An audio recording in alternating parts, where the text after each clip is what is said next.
now I'm in a business where I can make it part of my purpose and not just what I want the company to do. And for us, it's not all about making money. It's about building a best place to work. And that happens to drive into my purpose, and it happens to drive into what makes our clients happy, which you'll end up making money if you do all those things along the way. I'm Tracy Lovejoy. And I'm Shannon Lucas. We're the co-CEOs of Catalyst Constellations, which is dedicated to catalyzing innate change makers to accelerate positive change. This is our podcast, Move Fast, Break Shit, Burn Out, where we highlight catalysts that are creating amazing change in the world. In this season of the podcast, we're diving deep into the skills that make catalysts successful. And we have someone here that really has a tremendous story and a lot of skills to share with us. I am delighted to introduce Brandon Powell. He is a father, a technology entrepreneur, a community philanthropist, and he helps transform organizations to be successful in today's digital world. He's the founder and CEO of HatchWorks Technologies, a technology services firm that provides integrated US and near shore, specifically in the Latin American regions, agile software teams in your time zone to build transformative software and data solutions. He's been honored as a 40 under 40 and a Small Business Entrepreneur of the Year by the Atlanta Business Chronicle, and a two-time winner of the ABA Gold Stevie Award for Technology Entrepreneur of the Year. Brandon is passionate about STEM education and its ability to enable people to create better opportunities for themselves. To support this passion, he started the HatchWorks Futures program, which I'm hoping we'll hear about today, to empower at-risk youth with hands-on technology training and mentoring, career development, and financial support for ongoing educational opportunities. Thank you for all you do, and thank you for being here with us today, Brandon. Thank you so much for having me. I really appreciate it. Yeah. So we'd love to get started by asking you, how do you relate to the concept of catalyst? Well, to be honest, I did have to use Chat GPT to give me to give me a little more context. So I was, leadership and catalyst, and I can relate to a lot of that. For me, I think being a catalyst, which I didn't know what it was called at the time, was really started young for me. I grew up with no father and kind of a single mom being raised, and that caused me to need to survive. And so a lot of the things and the change I did as a young person that I didn't even realize what I was doing. I think I started my first business at 12, and it was mowing lawns and taking them from the high school kids that undercut them on price and take the yards. But it really, as I got older, and I've spent most of my career in services and kind of digital transformation type of work the last 10 years. When I started HatchWorks, I knew I wanted to be more than just about, delivering code and launching products, but really wanted to give back. I was, and I am blessed to have fallen into that technology path. And so within my business, when I started it 6 years ago, I immediately launched Hatch Futures, which is about STEM education and how do I get that next kid without a dad into the career that I've been blessed to have. And we're down in Colombia, we're in Costa Rica, we're in some low income areas. How do we get those kids into this next high paying career path? And so I've really tried to tie a purpose into the company. And I think a lot of people say we have a purpose as a company, but as for us, I try to make it meaningful, that we're not just serving our clients, but we're also serving our communities to make them better as well. There's so much about that is honestly mouthwatering to me. First, so often the stories that we get to hear is people are either starting a mission-driven nonprofit, or they're starting a for-profit and then later on layering in some, give back opportunity within it. I find it incredibly unique to hear that you really had that vision to have a for-profit and embed this element from the get-go. And related to that, purpose is the statement of how I see the world better in the future. And there's a lot of ways one can meet a purpose. And typically people are picking one. So the fact that you really are like, here's the purpose I live by, and let me begin by institutionalizing and creating two pathways to achieve it. Do you find that unique among your peers and other entrepreneurs that you're engaging with?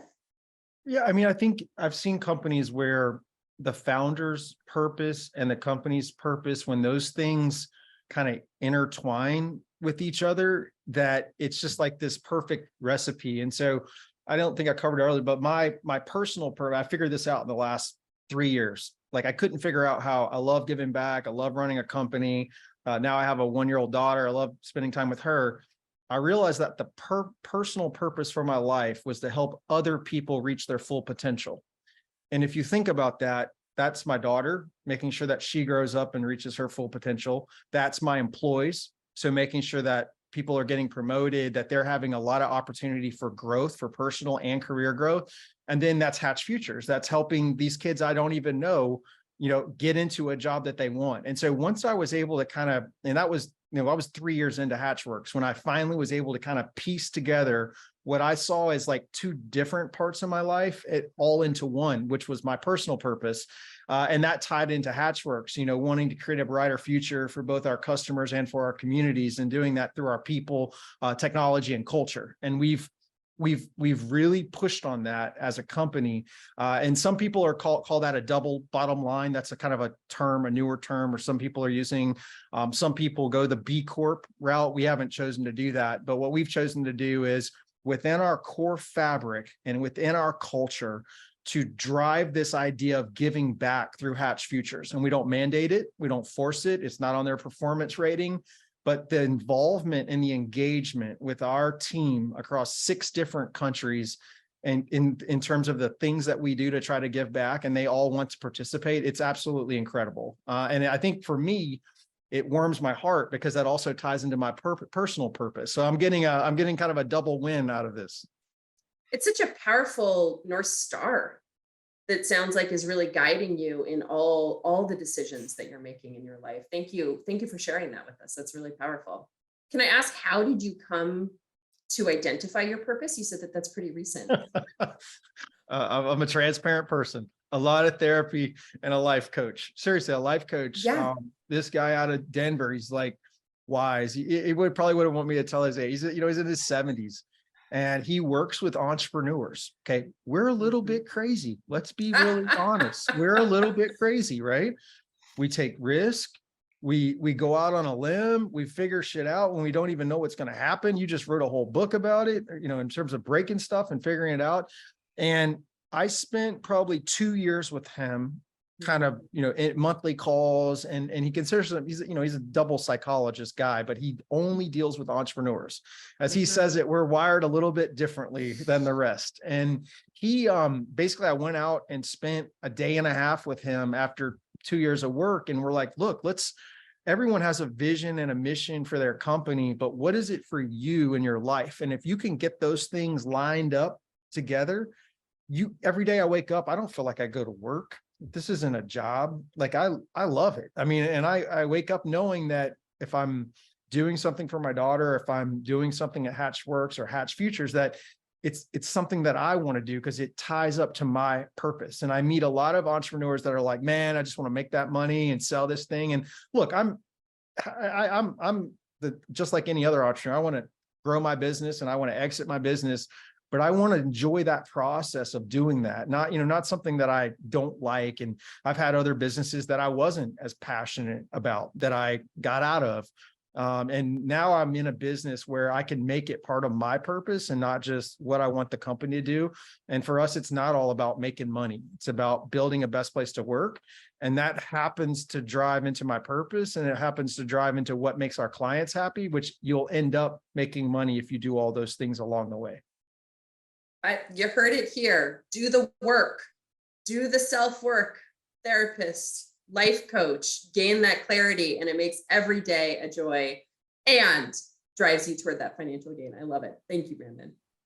All right. You're talking about a lot of skills behind some of the conversation we're having. And so I'd love to turn us to hit that directly. What are 1 to 2 essential skills that you feel have made you successful as a catalyst? And, feel free to share the stories, the good and the bad associated with that. So I would say number 1 is learning and / adapting to change. To me, those are tied together. Like in order to adapt to change, you have to be willing to learn. And I've made so many mistakes. And you're talking about, the biggest story I would have for you is that I don't speak Spanish yet. I have 150 of our 200 employees are Spanish speaking first in countries that are not in the United States. And so I was able to go into a country like Costa Rica with a lot of help and figure out how to open a business, hire people, run a business in a country where I don't even speak the native language. And then I've gone and done it in Colombia. And in order to do that, you have to be able to adapt quickly to the environment, to the culture, to the changes, because the amount of change that you have to deal with when you're going into a second or third world country to run a business that is selling to US has a huge amount of change. Now, I haven't always, that's on the good side. That's what's allowed me to do it. I would say earlier in my career, the inability to adapt was a career hindrance for me, because I wanted to do it the way I thought. I had to be the smartest person in the room. Thought I had to be, and I was in consulting, I was in strategy at Accenture, and went to Harvard for business school. So I thought I was great, but I was so wrong, because if you're not open to learning, then you're not going to be successful, because everything around you is always changing. And it's, I mean, even today, it's just like one thing after the other just happening around me. And I'm like, how do I adapt to that really, really quickly? And so I think the number one skill that most successful entrepreneurs have is that ability to adapt to change / learning and learning quickly, even when they don't know all the details or the facts. I feel like one of the reasons that, and I've certainly been there, feeling like you need to be the smartest in the room. I feel like one of the reasons that we adopt that is like, that's going to give us credibility. Right. Right. It's a fear-based place. So what did you find once you were willing to drop that? Like I'm guessing you had to be afraid of how people would begin to experience you if you stopped living in that way. Yeah. And I hate to bring it back to therapy, but so one of the things that was driving that behavior in me was that fear of not being good enough. So I had to win the awards. I had to be the smartest person. I had to and this is like in my 20s. I had to be that because I wasn't comfortable with who I was. Right. And so when you get underneath that fear of not being good enough, I was able to experience a whole different world, because it was like, okay, no, I'm like, and I've gone kind of the opposite way, where I can't soak up enough knowledge. I want to be the dumbest person in the room. And if I'm not the dumbest person, like when I'm in a meeting with my leadership team, for example, then that's a goal that I need to get to, because I need to surround myself with people that know a hell of a lot more about different things than I do. When you talk about finance or you talk about strategy. And I think if I would have tried this, and I have failed in business, in my 20s, if you have to be the smartest person in the room, then you think you're the best at finance, you're the best at the whatever. And those are businesses that don't scale. I never would have been able to scale without saying, look, I'm going to sit back. I'm going to be comfortable that, I'm trying to build a great company, a great culture, and I want to surround myself with better people that can teach me about things, and I can let them do their job. Thank you for the transparency that you're sharing this journey. I think it's so important for people to see successful entrepreneurs talk openly about the reality of what it takes to truly unblock yourself so you can be as successful as possible. I feel. Yeah. One thing to add there, I mean, you guys know, mindset and psychology is 90% of running and being successful. I tell people, I'm like, man, I'd trade the business degree for a psychology degree any day, because that's essentially what you're dealing with. I'm in the people business, right? I have 200 plus employees and growing, and I'm trying to adapt and understand where they're coming from. And you guys have got great training out there that helps companies like ours understand their people and how we can work together and how we can be more cohesive. And I think, like, I look at it now and I'm like, it's all about psychology, and it's all about even in sales and partnerships and some of these deals, it's all psychology when it comes down to it. And I wish that I don't think become successful or somewhat successful until I shifted my mindset and focused on that instead of the X's and O's that I thought I had to be the best at. Brendan, I'm wondering, so there's something that catalysts often experience because almost by definition, we're doing things that are net new, and it's imposter syndrome, right? Because we've walked into this space that we're like, you feel like a fraud. And I'm wondering, I guess, sort of connected to what you just explained, if that was something that you relate to, and if you have advice for people about how to push through that. Wow, I haven't heard that since I was doing a lot of my some more of my work, but yeah, that's what I had, imposter syndrome. In school I had to fake it.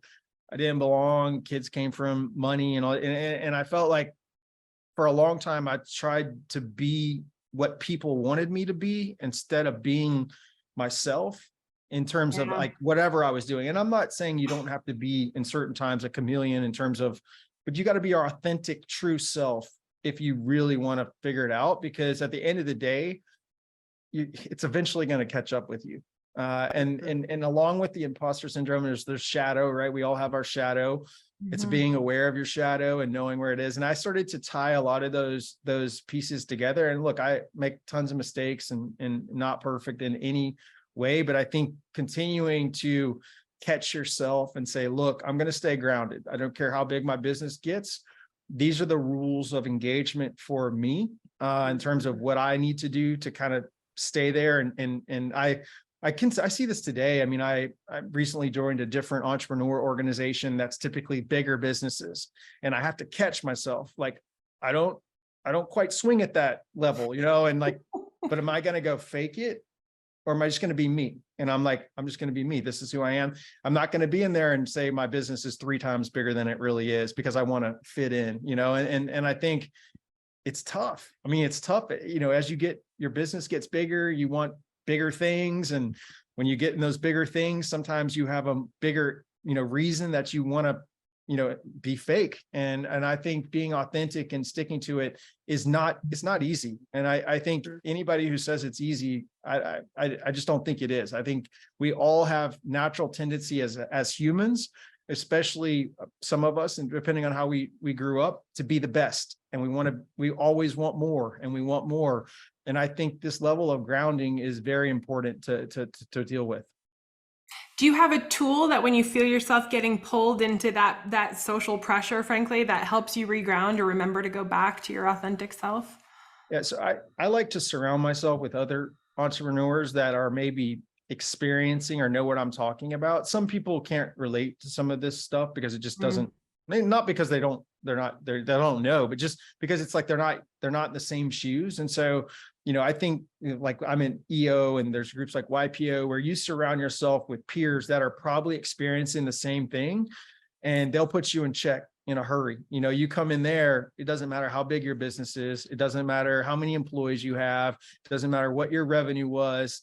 And it's all about who you are. And they're challenging you. They're like, well, how much time have you spent with your daughter this month? What? You're not going to talk to me about revenue? You want to know about my daughter? So I think you've got to put things like that, because if we're left to police it on our own, I think for me, at least, it's challenging to just hold myself accountable. I have a CEO coach who is asking me tough questions, every other week, very tough questions. And they're not all to do about the X's and O's of the business. How are you doing as a leader? How are you doing with balance? That kind of stuff. And I think for me, that's been a big thing, is to surround myself with other entrepreneurs, but also know that I would like somebody who's been there and done that. And that's why I have a CEO coach. I love it. I love the support and I love the community. Thank you. So learning and adaptability, number one. Anything else that you want to throw into the skill pool that is important for us? Yeah, I mean, it's going to sound soft, but I still think empathy is a huge deal. And it's because COVID separated the empathetic leaders from the rest. And I think that I've tended on that same topic at times to be too empathetic in terms of, that costs us financially as a company. I'm not saying to be financial, we're people focused, but I got so focused on people that I easily could have taken us, under, essentially. And so I think empathy and having that line and understanding that your people are not just numbers in any way, no matter what size your company is, they're not just number, they're humans, and they're not resources, they're humans. And as long as you treat them like humans with feelings and like this, it hasn't been easy the last couple of years with the working from home and then, having to be locked down and all the other stuff that's happening. And so I think empathy, and if you would have asked me that question 5 years ago, I would not have given you that word probably. But I've realized that during COVID, empathy became a skill that I had, but one that got elevated in that time.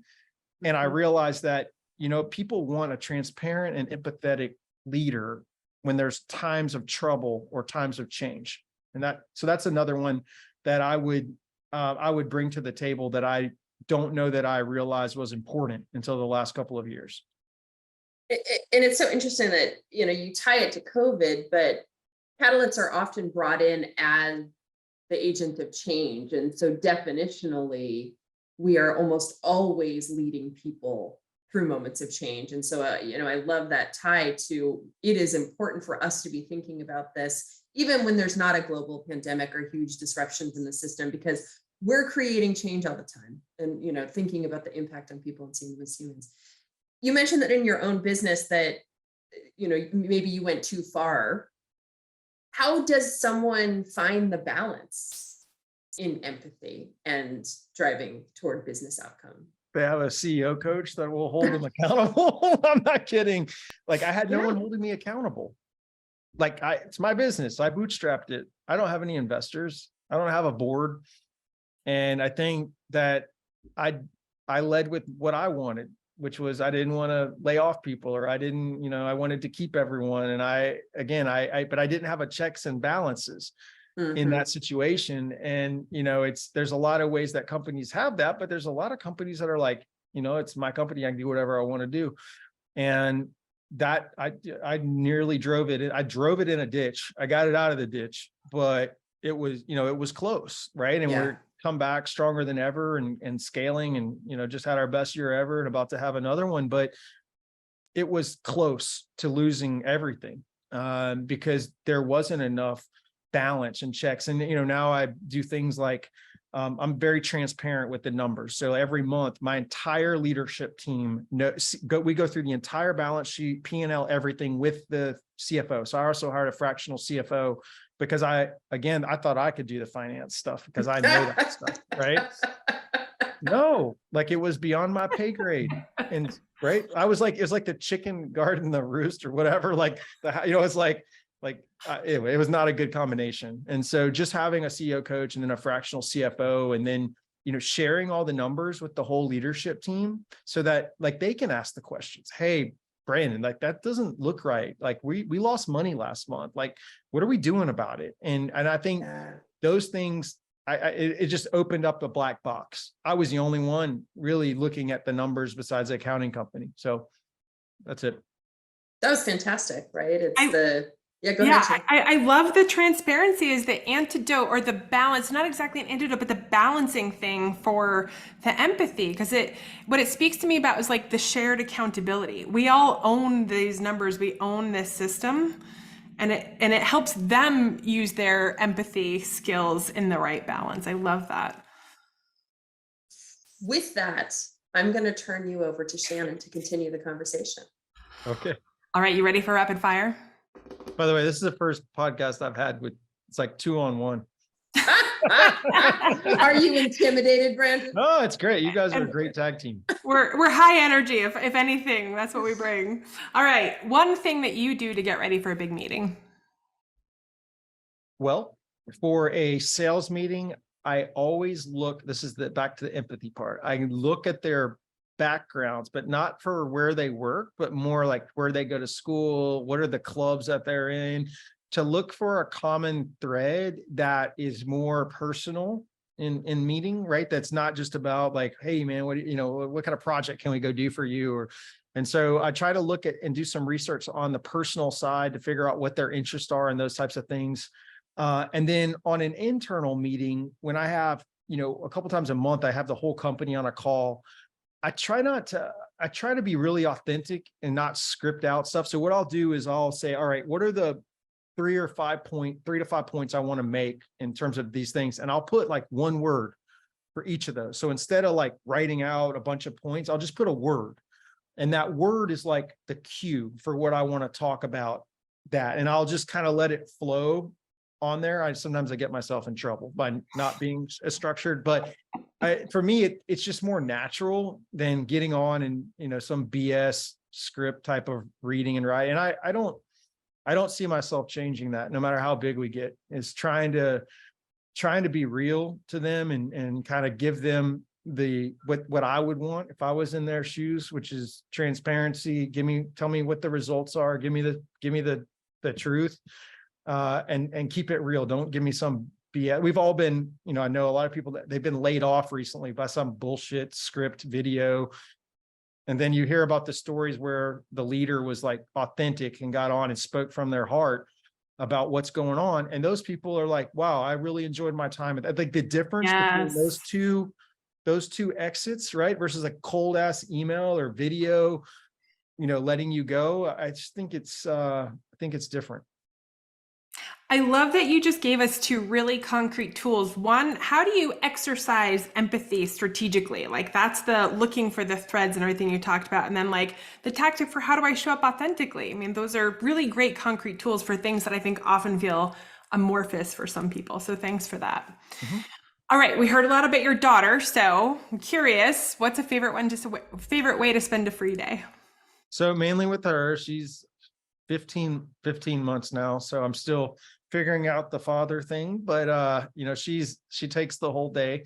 But I also love doing anything outside, take her to the park or go for a run or anything that's outside, but mainly spending time with her when I have a free day. Those are great years too. All right, favorite famous catalyst, alive or dead, and why?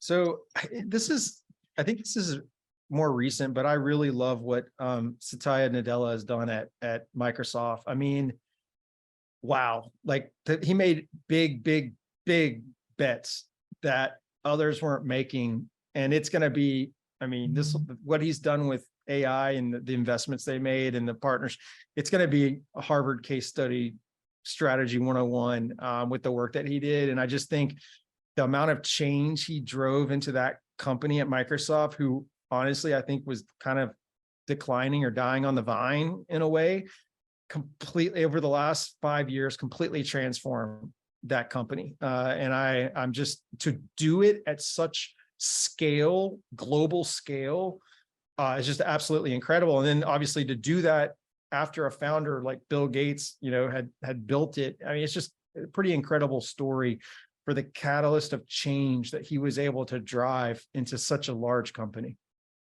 Do you have a sense, like a very short sense of what made him successful? What's made him successful this far? So I actually think it's back to the thread we talked about. He seems super authentic and really real with what he's doing and transparent with the people. At least, again, I don't work there. I've just seen some of this content on LinkedIn. I've seen videos of him traveling to offices they have around the world, like in India and stuff like that, and talking with their employees and kind of, I feel like they're huge. I mean, they're a humongous company, but I feel like he's real and he's been authentic. And again, I don't know all the details internally, but that's how he portrays himself to me, as like super humble. And I know he like grew up through the ranks there. And so I think it's his leadership and his style have been, are something to really watch, and his level of humbleness. Totally agree. Thanks for sharing that. All right. So do you have a final call of action for our listeners? I think the biggest thing is just opening your mind to be able to learn and adapt to change. And while in today's world with the pace of technology change and, cultural change and all the things happening, that that's probably the most important thing if you're going to be successful in running a business or running an organization, is that ability to quickly learn and adapt to that change. And that, I think that's the number one thing that's gotten me to where I am, is being able to do that. Thanks for that. And thanks for modeling that. Sure. It's been lovely to have you. Thank you so much. And to our listeners, thanks for listening. If you'd like to learn more about how to accelerate positive change, go to our website at catalystconstellations.com. And be sure to check out our book, Move Fast, Break Shift, Burnout. If you have other catalysts in your life, hit the share button and send a link their way. Thanks, Brandon.